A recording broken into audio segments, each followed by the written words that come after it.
All right, Steve Wood, recovered alcoholic. Welcome to the Great Reality Book Study. Um, I was thinking about this a minute ago. Is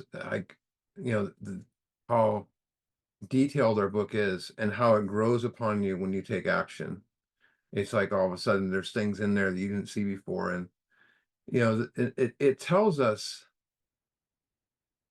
that we're extreme example of self-will run riot.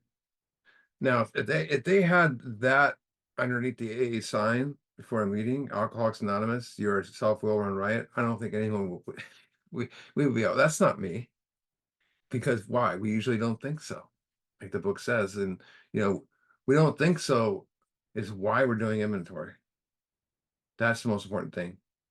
So we become aware of the driving forces of our resentments and our fears and our guilt and sex conduct. If we don't do inventory, we stay the same and we'll always be fighting and at the mercy of other people, and that's not why we're here. You know, and so basically, I'm saying if self-will is the problem, it stays the problem. Just like if alcohol's the problem, if I don't do anything about it, it stays the problem. You know, and remember, self-will can overcome self-will, and that's the truth. And the last few weeks, we did an inventory for 3 weeks actually, because we did an introduction to inventory, and then we did a resentments, and we did harms, and tonight we're looking at fear. And one of the most common questions I get from newcomers is, well, how do you overcome fear? And or what do I do about these fears? And you know, I was diagnosed with this and this and that, and I told them, there's a way out. And remember, the five common manifestations of a spiritual malady. The spiritual malady is the inability to connect to this spirit within us. They call it the great reality, or some call God or spirit, whatever you want to call it. Some call it love. But the inability to connect to that spirit is the malady, and the five manifestations, five signs of that malady are harms, resentment, harms, guilt, fear, and sex misconduct. And the way they work is like this. It's resentment is, hold on a second, my screen's all weird. Resentment is wrong thinking. Harms is wrong action. And guilt is wrong reflection. Sex conduct or misconduct is wrong behavior. And so fear is wrong beliefs. And a belief is something we hold as true, even if there's evidence against it. There's one of my favorite quotes is from Proverbs 23, if a man thinketh, so he is. And that's exactly what happens when we're controlled by fear. I mentioned a book when we first started this, by James Allen. It's called The Man Thinketh. And it's a fantastic book, and it's really, some of those really old metaphysic books hold up, some don't as much because of the word, but James Allen's book is really good. And he calls fear mental infection. And that fear of fear is the worst kind of fear. Similar to what Franklin D. Roosevelt said, which says the only thing to fear is fear itself. Meaning the more I have fear, the more I have fear. And it turns into frightened. You know, they call that overwhelming, feeling in modern terms, panic attacks, right? Um, I love the book, The Tao Te Ching, and there is a line in there that says there is no illusion greater than fear. And that's the way if someone had told me that years ago, I would say, no, fear is just the way it is. No, it's an illusion. That illusion does not need to be any of our masters anymore. No longer has to control us or run our lives. And the important thing is, you know, is you can stop being afraid of fear. That's the first part of it when you do fear inventory. You stop being afraid of fear. Usually, especially start making amends. Because what do we fear? Why most people don't want to do amends? They fear amends. But with fear, we must know why we have it. And if you try to get rid of fear without knowing why you have it, it grows stronger. A lot of us, have, one thing fear does to us, we get fear so much, and maybe it's money or fear, and all of a sudden I get some money and it goes away.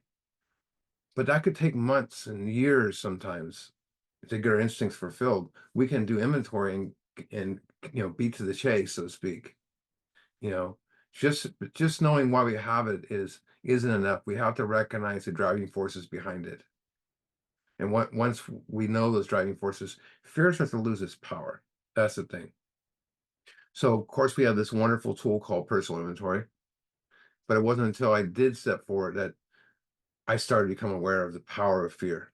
I knew I had it. I was diagnosed at a young age with all sorts of different stuff, from manic depressant to ADD and all this stuff, and I knew it dominated my thinking so much that I made insane decisions at times, and I think all of us have done that.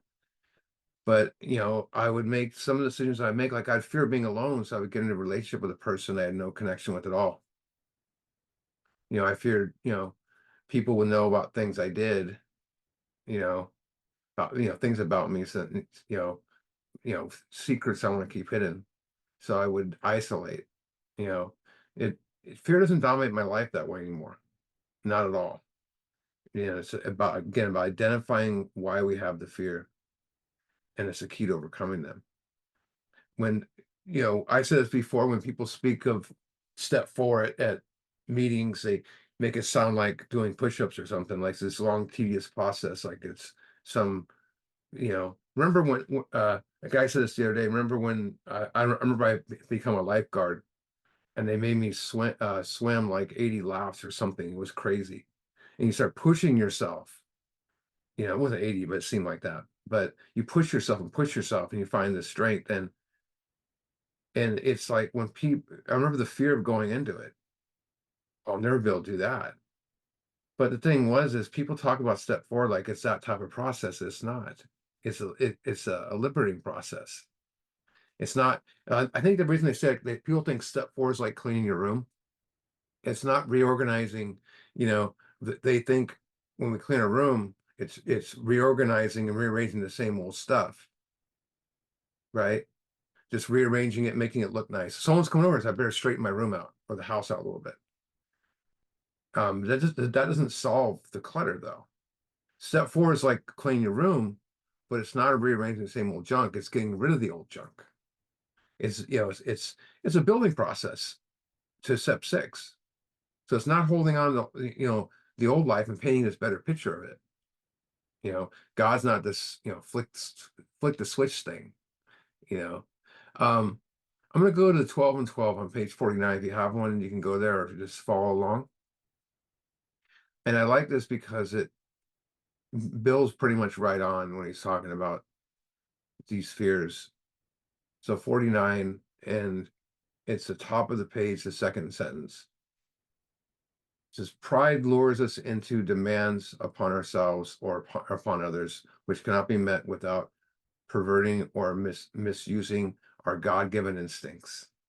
When satisfaction of our instincts for sex, security, society become the sole object of our lives, then pride steps in to justify excess. All these feelings generate fear, a soul sickness in its own right. So he's so right on. Then fear in turn generates more character defects, right?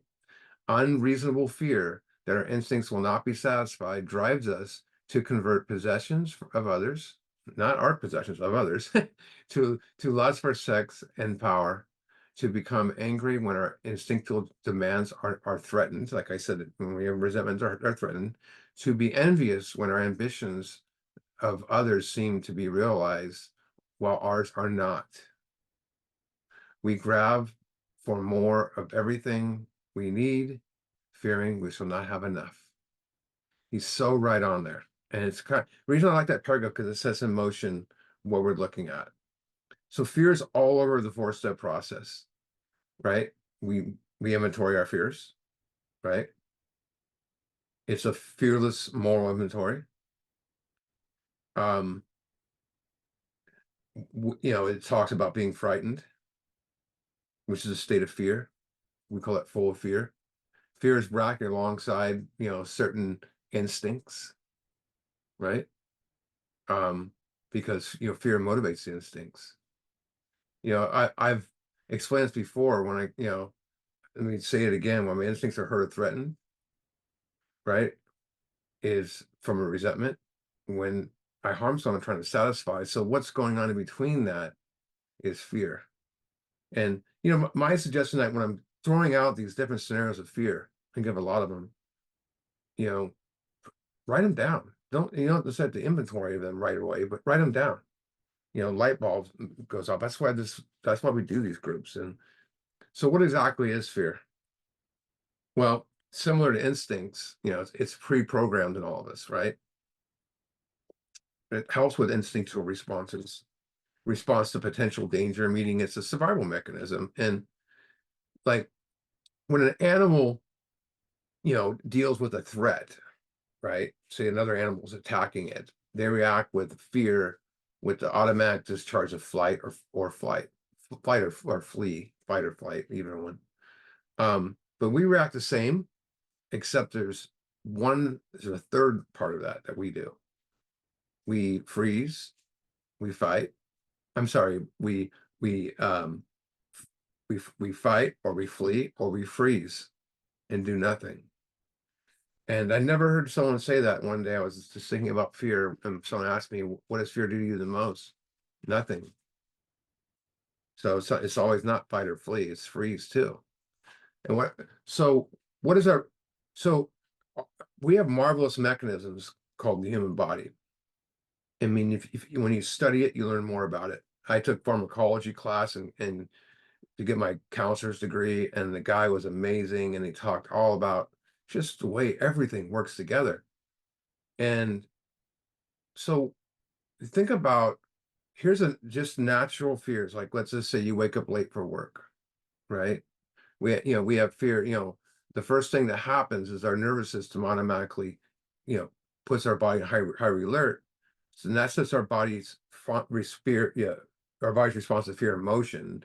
Our adrenal cortex releases stress hormones. That's why we get, and the heart beats faster, and the breathing gets more rapid, and that's why we start, but it goes on more than that. There's a thyroid gland that automatically stimulates metabolism, and our veins, construct sending more blood to major muscle groups, and the larger muscles automatically receive more oxidized blood, sending more oxygen to our lungs. So that's a natural automatic response to fear, to help us survive maybe a situation where we wake up startled and I'm late, or maybe a dangerous situation, like you're hanging off a cliff or drowning, stuff like that. But if you live in fear and let it run your life, think about what you're putting your body through every day. We're putting our not just our body at risk, but our sanity at risk. Our body is not meant to live in fear. And before I start bashing fear like I'm going to do, fear is not always negative. Similar to instincts, they can be used correctly and give us, quality of life. So if I see a poisonous spider, let's say, what's it, the blue recluse, whatever it's called, fear. I saw one the other day. That's why I say that. Fear makes me run into the door, run into the house, right? Makes me get out of the way. But that's a positive response. If I open my door and there's a mad dog at the door, I'm going to close the door. It's a natural response, but it pushes me to work harder, right? Excel the next level, prompts me to do my best, pushes me to get that promotion, to save money. How about to be on time? How about the one that fear does we don't really realize is speak up for ourselves sometimes in a positive way? How about to get healthy? Sometimes it's a scary, one right there, because fear, we tell something's wrong with us, but fear prompts us to, lose weight or take vitamins, exercise, diet correctly. Like I said, work harder in the job, work harder in school. But most important, fear propels you to take action. In fact, fear is necessary. And without, we wouldn't be complete human beings. And I said this before, most of the time, one thing you learn when you have a spiritual awakening, you sit back and you realize, really, fear is just telling me to do something, right? So when fear is used incorrectly, that's where it's destructive and works against us, influencing us, mentally, emotionally, socially, physically, like I mentioned a minute ago, financially, even spiritually, of course, with the spiritual malady, right? And that causes unpleasant feelings, the anxiety, the tension, the stress, misery, low self-esteem, loneliness, depression, right? And even though most fears never come true, you know, they can keep you from still take you away from living life. I mean, have your worst fears ever come true? I mean, the ones we think of, the worst ones. Someone will say, "Oh, well, this thing happened to me," but was that really a worst fear? When we live, you know, it says in fear, it says, what does it tell us?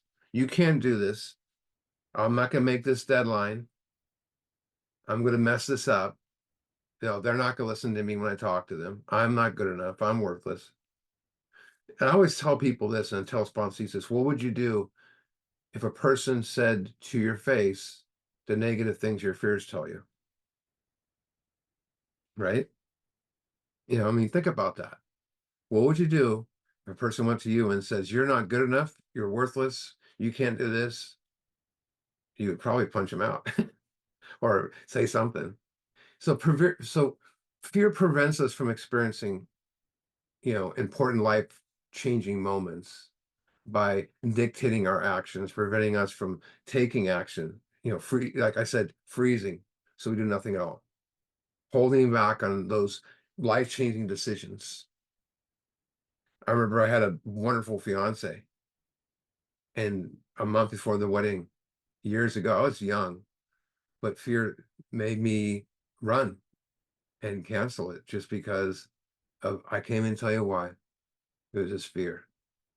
And that's the way I was. I couldn't put things into it that way. So fear stands in the way of change. Maybe ending the relationship or quitting a job. How about getting sober? Walking into the rooms of AA or whatever fellowship you go to. How about turning your life over to God? How long did fear take you away from doing that? Or writing step 4? Or how about amends and you go make the amends? I said earlier, nothing helps you with fear more than amends because it's the only step we think about before we're not even there. Maybe it steps before a little bit, but making amends, we're walking through fear. How about fear of sponsoring? I'm not going to get into that, people will say, but there's no reward better than that. All those fears are based on theory and what ifs. There's a wonderful Zen saying when we've heard before, when the student is ready, the teacher appears. So that teacher can be in the form of another person, right? Or it can also be a book or a spiritual program of action. Anything that shows up in your life and offers you change. Like when the student is ready, for me, it was the big book, right? I was ready for it. When I was ready for it, it appeared. I was always wondering what that blue book was up front for a long time. But if you're not ready, if you're stuck in fear, there's no change. We won't try new things. And the one thing I like to mention is fear takes us away from our ideals. And the ideals we'll get into more in the sex conduct, but it's a principle or value that it's embedded in us. The right job, the right, person I want to be with, the right spiritual, the right God, whatever. But when we actually pursue it with goals to get there, leads to growth. And that's exactly what we do in life. Has fear prevented you from doing what your heart wants to do, your dream job, what you really want to do? I've had people come to me and say, I hate my job. So I ask them, is that what you really want to do, that job? And I never had one person say, oh, yes. No, it's always what they don't want to do. And why? And then I go, why aren't you doing that job? Fear. Fear does this to us. And you guys are going to relate with this when I show this. This is what fear does to us. That's the freeze part. Keeps us at the fork in the road. You know, left means change my life. Right means go to the same place I've always been. Or I just stand there. How about how long do we stand on God? Either is or isn't. What is our choice to be? Right? And, we stand there so long, change flies right past us. Sometimes we don't even know we're at the fork in the road. But fear dictates our social instincts, right? It prevents you from interacting with others. Pride, making us avoid social situations, speaking up for ourselves, telling others, you know, speaking up and all that. But it creates an aura about us. That's the atmosphere we create, right? So others avoid us. So it puts our personality on hold, and that causes us to wear like a mask, like Mark Houston said, the stage characters we play. Something we're not. Since fear causes us to avoid or interacting with others, it causes us to isolate. Um, it distracts us. It causes financial insecurity, distracts us from our focus, sidetracking us from tasks at hand. Takes us out of the now. Meaning it keeps us from stuck in the future that hasn't happened yet, and we dread anticipating it.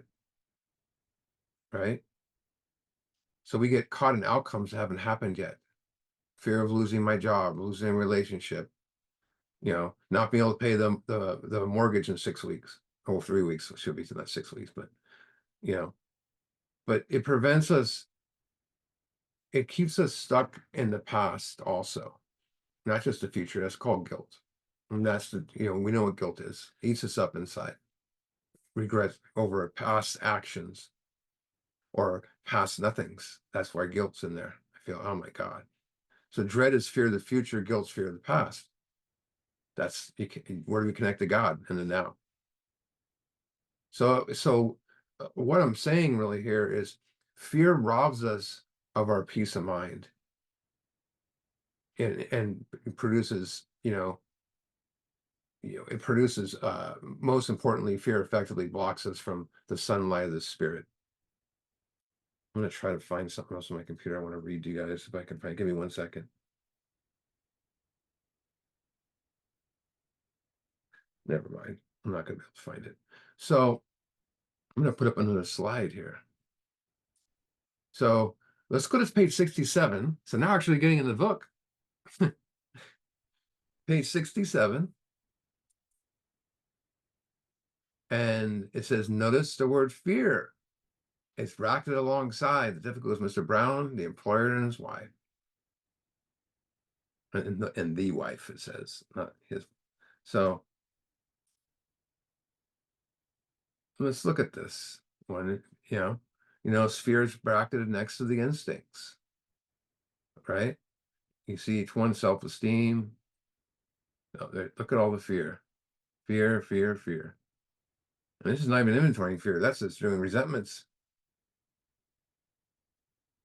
Very interesting. Very interesting. Fear. Yeah, he has attention to my wife's resentment, but it's also a fear that this guy's gonna look at my wife.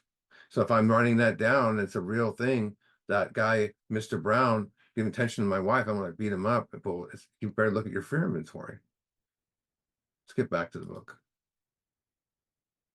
This short words somehow fits into every aspect of our lives. It's an evil corroding thread. We know what evil is. It's something that's harmful, morally wrong, you could say. Corroding is a deep word. It means something that's gradually declining. Like if wood corrodes, it takes a long time for it to, it deteriorates and breaks apart. So fear is harmful because it deteriorates us. But we don't really realize that until we do inventory. We see what it's done to us. It's like going to the doctor. You find out what's wrong with you. The fact that our existence was shot through with it Instead, emotions trains us circumstance. Circumstances means situations which brought us misfortune. We felt we didn't deserve, but did not we ourselves set the ball rolling? With fear, what sets the ball rolling? Instincts. We did a whole thing on instincts, but many people will say, in the third column or in the fear inventory, you'll see in this, it's actually in the second column. I do it a little differently. We'll say pride is the biggest, the biggest proponent, of thing associated with fear. Fear what other people think of me. It's a culprit, but the main one is security, emotion, and material. Think about, security as I want to be safe from danger. What makes human beings want to feel safe and protected? It's a natural fear, and that's what security is. It's even for our health or well-being. And emotional security, that gives us stability with ourselves and others. Every day, if you think about it, we experience fear, love, anger, sadness, some emotion, right? We want our emotions to be secure and calm. Emotional security is a measure of our emotional state. So we want to feel calm. In step 4, we're talking about emotional security being affected. So when our emotional security is misdirected, what's the most common symptom? Anxiety, worry, uneasiness, nervousness concerning that future event. And when we're emotionally insecure, what do we feel nervous? And that leads to the defensive actions. And where do we end up at? Depression. We're stuck at that fork in the road. And that's the feeling of low mood that causes a person to feel helpless, hopeless, and overwhelmed. That affects daily activities. Tony Robbins says one of the best definitions I've ever heard for depression is depression is when your life is not matching up with what you want, and you feel you're powerless to achieve it. And you're like, whoa. And but there's material security as well. We call pocketbook on the 4th step. And it's having a stable, reliable resources. We want that comfortable, secure life. Financial security, stable, we got to have it, especially in this day and age. Stable finances, good income, something to pay the bills, maybe some money in savings. So we need a stable, secure job. We also need a safe, reliable place to live, food, quality air, quality air. We already have that. I mean, quality water, medical, we need medical insurance, all this stuff can get affected and cause fear. So it's for my pocketbook is for it's our money, our property, employment, shelter, food, transportation, technology, whatever. But it propels you to get a job and to make money. All that. And so what happens when the material security pocketbook is misused or misdirected? We always think we need more. We fear not having enough. More financial stress and anxiety. We run over others to get what we need because of fear. We persuade beyond our needs because of fear. Pursue beyond our needs, let's say. We drive ourselves beyond our needs because of fear. So fear of not having enough leads us to resenting others, harming others, who get in the way of material needs. And what else do we do because of fear? We become dishonest. We steal because we don't think I need this. So the end result is we're not satisfied, restless, irritable, and discontent. What's restless, irritable, and discontent? Right? High anxiety, fear, easily pissed off, and never satisfied. All 3 caused by fear. And so many, we need security to beat fear. So many believe that. If we do these things and have all these things, I'll have it. You're not going to get security from having money. And it's just temporary. Might get you out financial hardship. And some think that, a high paying job does the trick. or, seeking security, in a relationship. There's no such thing as security outside ourselves. That's an illusion. The physical world creates no security, only fear. So what is it then? The only There's only one kind of security, inner security. And that's an inner direction. That's our inner self, the great reality that shows me that where I to know and trust what's going on, and I can rely on that spirit, and I rely on that security. Absolute trust. Let's go back to the book. Sometimes we think fear ought to be classified with stealing. That's interesting. It seems to cause more trouble. I guess, maybe it robs us of our security, right? You know, um, People often ask me what kinds of fears, should be on the inventory of fears. And yes, I've seen a lot of weird ones over the years, and should I write, fears of everything? I'm a get to the root person. Fear comes in many different shapes, but I like to classify them as two different types, mental, or two different types. So you have physical fears and you have mental and emotional fears. Physical fears are the ones that you can physically see, right? Example, heights, snakes, spiders, right? These fears are what? Easy to identify, easy to diagnose, easy to manage. If I see a snake, I move out of the way, like I said earlier. If I have fear of heights, I avoid that. In other words, physical fears are easy to overcome. We can still put them on our four-step. But the mental emotional fears control our minds. Not easy to overcome because they're not easy to identify, diagnose, and manage. And that's because the instincts tell us I need this and this, there's almost always connected with three things: what I might lose, what I may never have, and what others might know about me. So fearing what we might lose, something we already have, robs us of our joy. It creates misery when we fear we will not get something we want, and we lose sleep and quality of life because others might know some secrets about us. Go back to 12 and 12 real quick, page 76. And this is one of the things after, doing fear inventory for a few years and hearing guys speak. And a guy said this at a book study one time, and I went, boom, changed the way I looked at fear. Page 76. The chief activator of our defects has been self-centered fear. So we already know that from Brock next to Mr. Brown and all that, right? The chief advocate of our defects, self-centered fear. Primary fear of what we might lose, something we already possess, or we fail to get something we demand. Boom. And what others might know about us is what one of my friends had to do it at a book study years ago, and I went, oh my God, because that was all, it makes it easier. So living in mental emotional fears damages our social environment, our security, sex, causing us, confusion. That's what upsets that internal balance and changing the way we think and act. So unawareness of these mental emotional fears leaves us forever in the bondage of self, trapped. So I'm big on primer sheets, right? And again, I've been doing these ones for years, but I started making them more official. And it's what I give to someone before the inventory, right? And it's simple, it's just, so I have them figure out all the things they're afraid they might lose.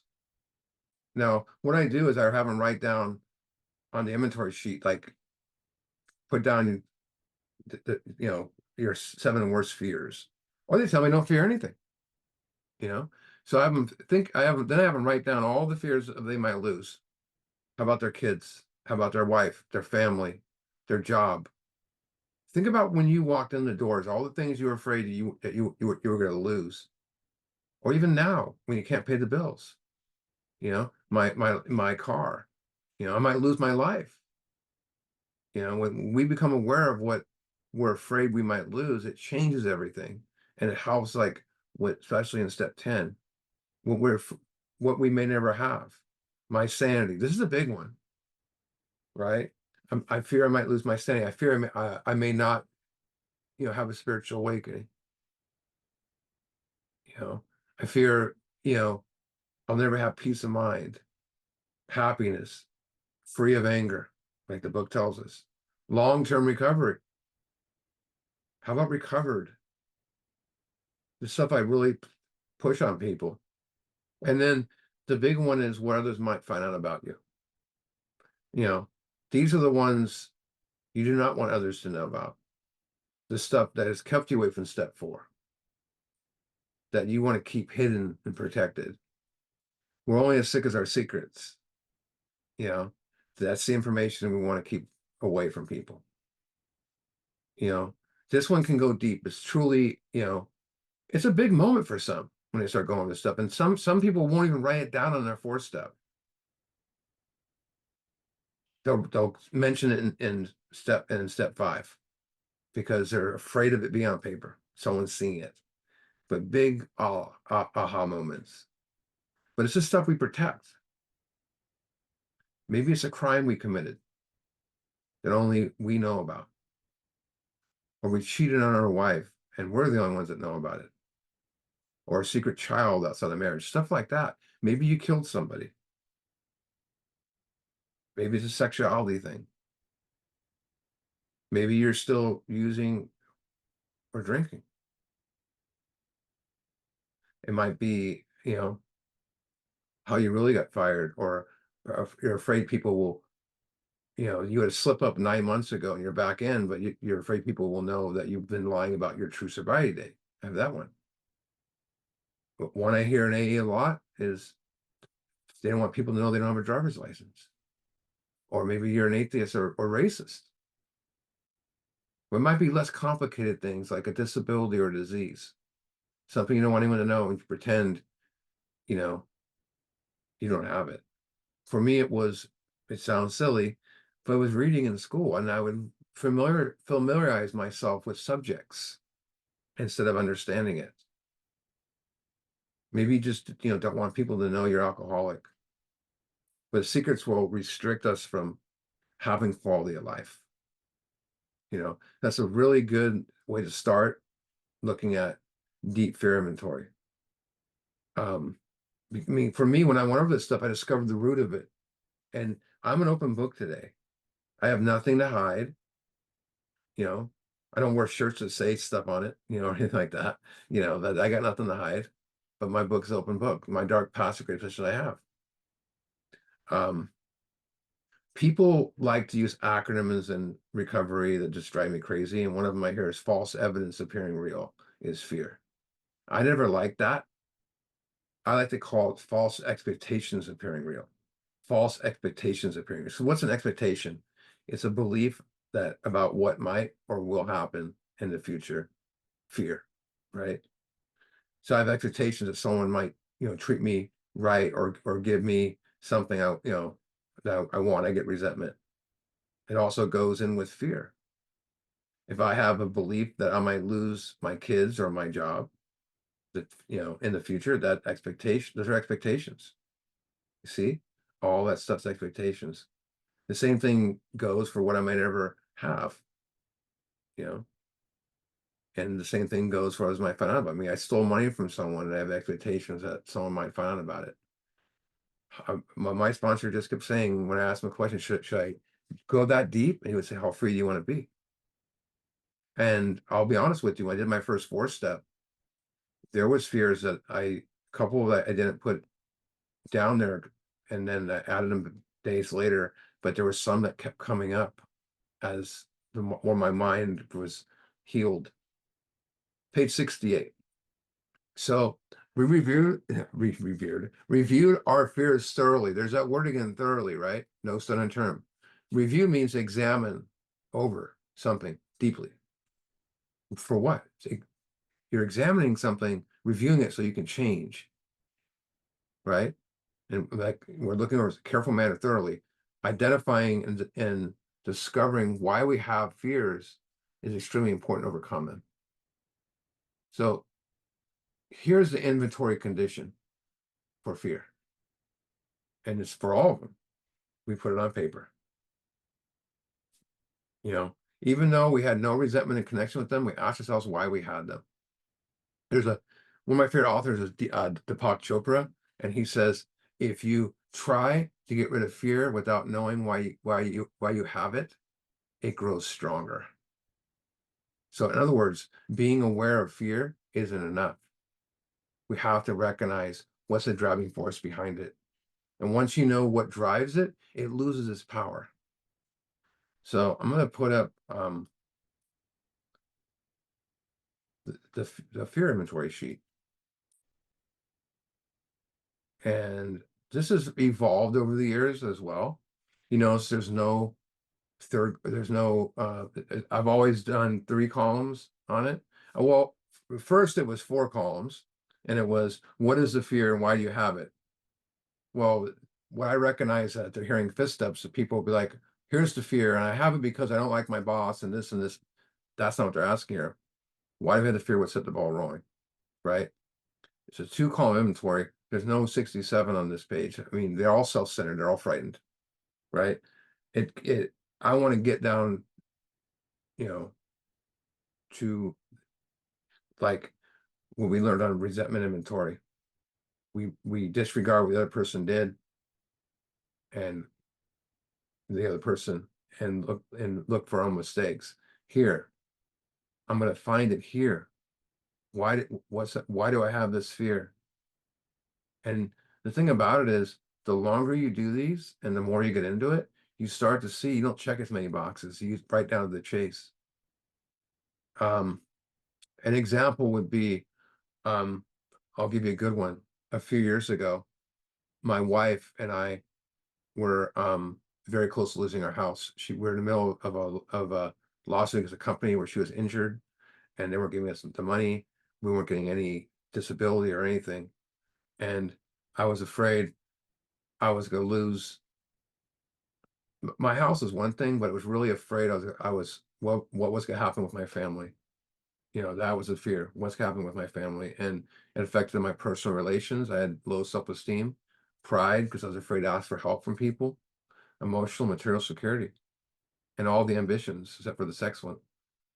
So that's so easy as it is. Inventorying of fears is not that, you know, that hard. I remember telling my grand sponsor that I didn't really have fear, and he laughed. He's an old Okie. He laughed real loud, and he says, um, you know, he goes, he said, wait a minute, you just told me you resent the IRS. And, you know, he asked me why I said that. I said, because they take people's money. So he asked me, what's the worst thing the IRS could do to you? I said, well, take my money. And he asked me how often I was concerned with the IRS taking my money. I said, all the time. And it gets worse in tax season. And he smiled and he goes, I thought you said you had no fears. And there it was. You know, he said, now make a list of all the worst things that can happen because of that. And I had 10 fears. It's interesting to be, we go from being an observer of our thoughts rather than just a participant, you know. Back to 68. Let me close this up. Wasn't it because self-reliance failed us? That's a big thing right there. I mean, self-trust, you know, trusting instincts rather than trusting God. Self-reliance was good as far as it went, but didn't go far enough. Some of us once had great self-confidence, but it fully didn't solve the fear problem or any other. When it's cocky, it was worse. So cocky is overconfident, high self-esteem. So when fear gives us high self-esteem, it's worse, is what they're saying there. So the thing about it is, I always thought the cockiest person, I thought the person that had the most fear in the room was the quiet person. And I realize now a lot of times it's the most arrogant person because that's the front they put up. Page 68. Perhaps there's a better way. We think so. We're now on a different basis. That different basis started when we started writing inventory, right? The basis of trusting, relying upon God. Remember in step 4, starts.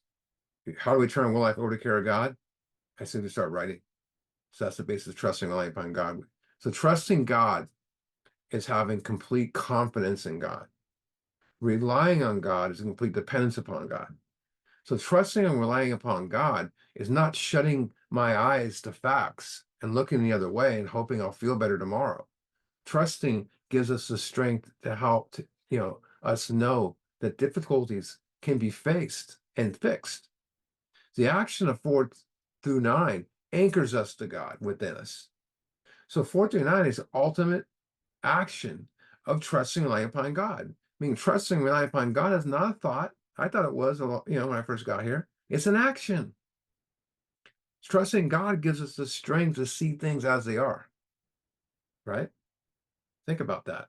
To see what is and what isn't. It's very simple.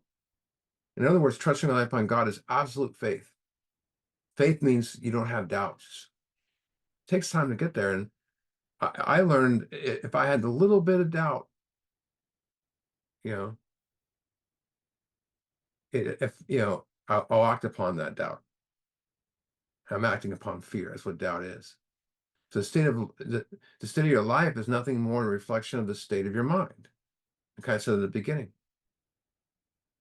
So when you trust and align yourself with the divine intelligence, your life is going to reflect that divine intelligence and not fear, right? So back to the book, we trust infinite God rather than our finite self. So infinite God means unlimited God. There's no endpoint or no endpoint at all. Unlimited. Finite means limited, an end or finishing point. We trust infinite God rather than our finite selves. So we trust the infinite God. We're in the world to play the role he assigns. Remember before we talk about the actor, if we thought he was a director? Think about that. Now we're, to the outer world, he presents a stage character from that person. This is the one he'd like this fellow to see. He wants a certain reputation, but knows it's hard to deserve it. Then it tells us in 63 that God is the director. So maybe we're still an actor, so to speak, but we're following the directions of a better director. Just a thought. Just to the extent that we do as he would think he would have us, and humbly, that means without arrogance or pride, rely on him. So what happens if I have arrogance or pride there? If I don't have humility, that means I got arrogance or pride. Just humbly do we think he would have us?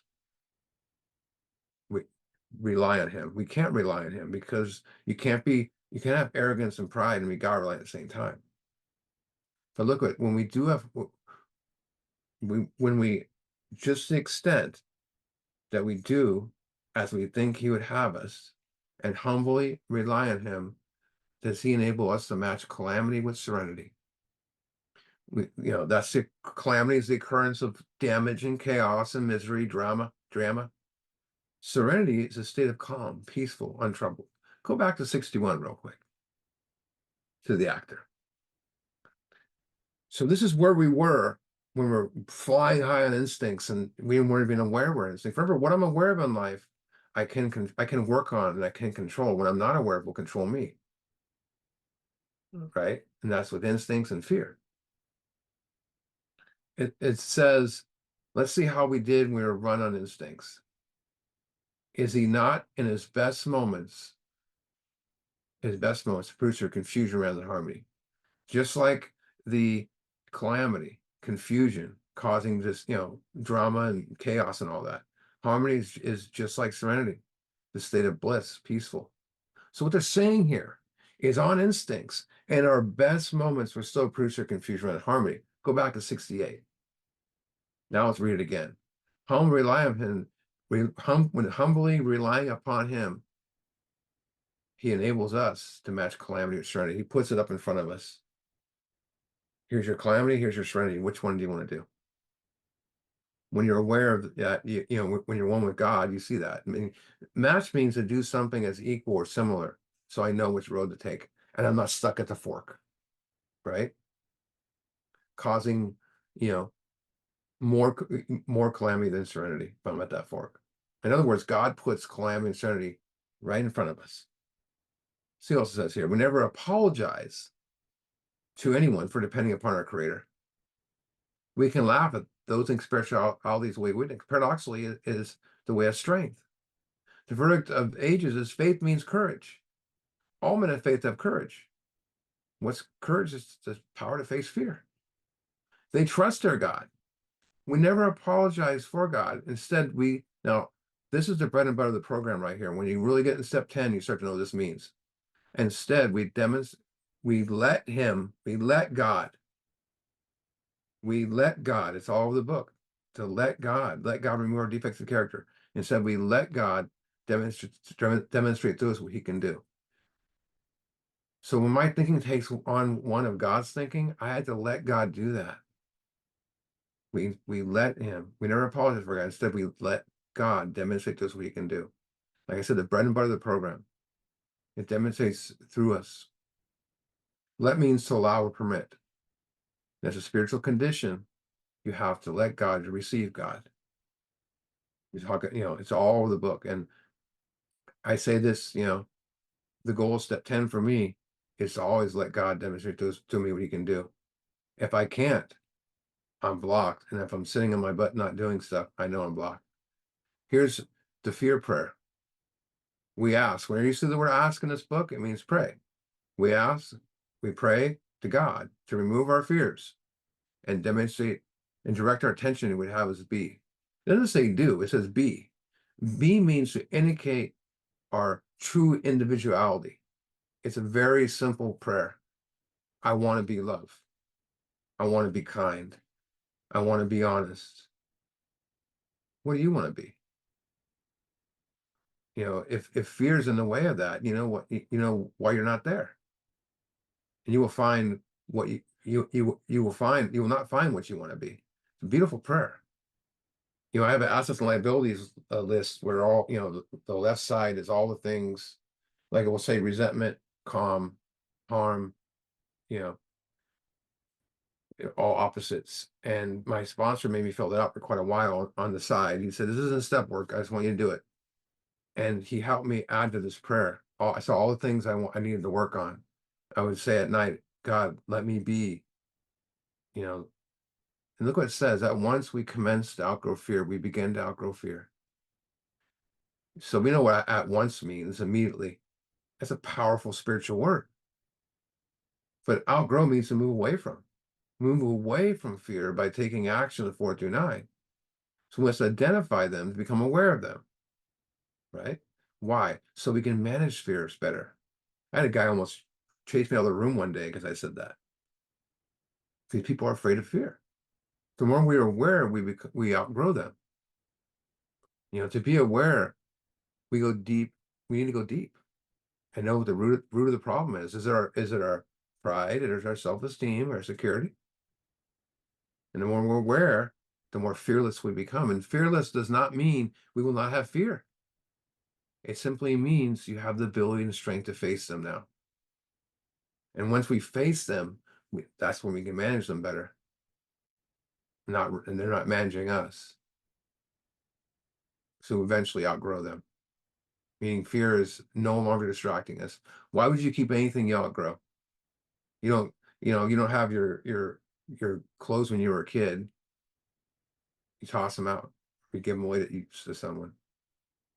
So by doing 4 through 9, you discover what you truly want to be in life. Why? Because fear is not present.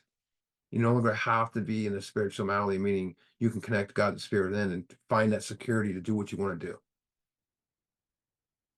It's that point you discover what you want to do is what God wants you to do, and fear's not there. There's a wonderful book called Course in Miracles.